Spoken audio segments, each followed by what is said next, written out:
আহ, মানে হয়তো কত বছর আগে, ধরেন না 20-30 বছর আগের কথা বলছি। তখনকার সময় কিন্তু মোটামুটি এলেম আর আমলের লাইনে আলিয়া মাদ্রাসাগুলি ঠিক ছিল। কিন্তু এখন এই যে বর্তমান প্রেক্ষাপট সময়ে আলিয়া মাদ্রাসার সাথে সাথে কওমিয়া মাদ্রাসাগুলিও শেষ হয়ে গেছে। কওমি মাদ্রাসার মধ্যে এখন শিক্ষা ব্যবস্থা কোরআন হাদিসের লাইনে ভালো আছে, কিন্তু আমল নাই। কারণ এটা কিন্তু দেখতেই পাইতেছি, বা অনেকেই দেখে, যে আগে কিন্তু এমন একটা আমলের অবস্থা ছিল, মানুষ মনে হয় যেন আমল করতে করতে করতে করতে আল্লাহর সাথে দেখা হয়ে গেছে। আবার এমন আল্লাহওয়ালা হইতো, আবার আমল করতে করতে করতে করতে মনে হয় যেন জান্নাত জাহান্নাম দেখে ফেলাইছে। বুঝেন নাই? একটা অবস্থা হইতো। আসলে বিষয়টা হলো যে মানুষ আল্লাহকে খুব ভয় করত। এখন কোরআন এবং হাদিস জানার পরেও মানা নাই, ভয় নাই, মানে এক কথায় তাকওয়া নাই। তো সারা দুনিয়ায় আপনি যদি তাকওয়া, পরহেজগারি এই জিনিসগুলো যদি খুঁজতে চান, তাহলে কারো না কারো সংস্পর্শে কিন্তু আপনাকে যাইতে হবে।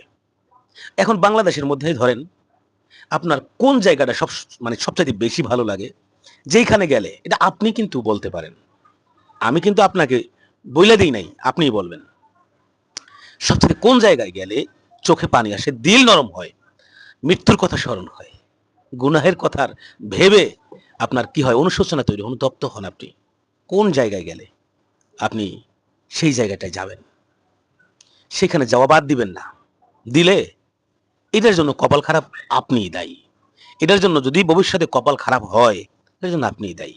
কারণ সহবাত এমন একটা জিনিস, আপনি অমানুষকে মানুষ বানাইয়া ফেলায়। সৎসঙ্গেই কিন্তু স্বর্গবাস, অসৎসঙ্গেই কিন্তু সর্বনাশ। জীবনে তো বহুত নিজে চালাকি করিয়া আপনার মনের ইচ্ছার বাইরে চললেন, কিন্তু একটু ব্যতিক্রম ধর্মী কথাটা বললাম, শুই না দেখেন, মাইনা দেখেন।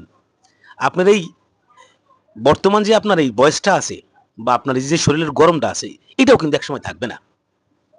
মানুষ কতটা অসহায় জানেন? সারা জীবন স্ত্রী বউ পোলাপান কামাই করে খাওয়াইয়া অসহ অবস্থায়, স্বামীর অসুখ হয়েছে অনেকদিন ধরে, বিছনায় পড়ে রয়েছে, এখন একটু পানি চাই, এটা একবার চাইলে আর হয় না, এখন 15 বার চাইলেও পানি পাওয়া যায় না। এই হলো দুনিয়া, আপনজন। এই কথা বাদ দিয়া আপনি আল্লাহরে ধরেন। ধরতে হইলে কি করতে হইব? নাম কাওয়াস্তে ধরা ধরলে হবে না। ওই যে নামাজ তো সবাই পড়ে, কিন্তু আল্লাহ রসুল সাল্লাল্লাহু আলাইহি ওয়াসাল্লাম যে নামাজের কথা বলছে, সেই নামাজ সেইভাবে পড়তে হইলে আল্লাহ রসুলের নজরের মধ্যে যারা আছে তাদের থেকে শিখতে হবে। সবাই তো আর আল্লাহর রসুলের নজরে নাই, উম্মত সবাই, কিন্তু নজরে তো ভিন্ন জিনিস, এ তো বোঝেনি। যাই হোক, একটা দাওয়াত রয়ে গেল। এই যে আগামীকাল 1, 2, 3 এপ্রিল সরমনের বাৎসরিক মাহফিল, যদি সময় সুযোগ থাকে একটা বারের জন্য ঘুরে আসিয়েন। আইসে আমারেও গালি দিয়েন, পিসাবেকেও গালি দিয়েন, কি ভালো না লাগলে। যাই হোক, ভিডিওটি শেয়ার করে দিয়েন।